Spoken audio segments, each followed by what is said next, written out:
আসসালামু আলাইকুম। তো বাইরের কাজ সেরে একটু চলে গিয়েছিলাম বৃক্ষ মেলায়।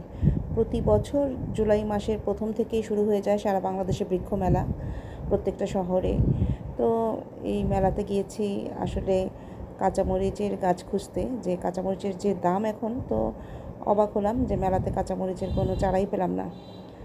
শুধু ফুল ফুল গাছের চারা আছে, আর ফল, হ্যাঁ, সিজনাল সব ফলের চারাই দেখলাম।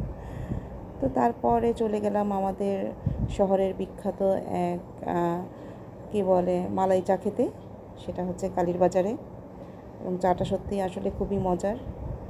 এই এরকম এক কাপ চা খেলে আর কিছুই, মানে একদম মন ভরে যায় এই চাটা খেলে। তো চাটা খেয়ে বাসায় চলে এলাম, এবং বাসায় এসে দেখি বোন আমার জন্য আমের আচার বানিয়ে দিয়েছে। এই আমের আচারগুলো খুবই মজার, মিষ্টি মিষ্টি। কার কার ভালো লাগে এরকম আচার খেতে, কমেন্টে জানাবেন।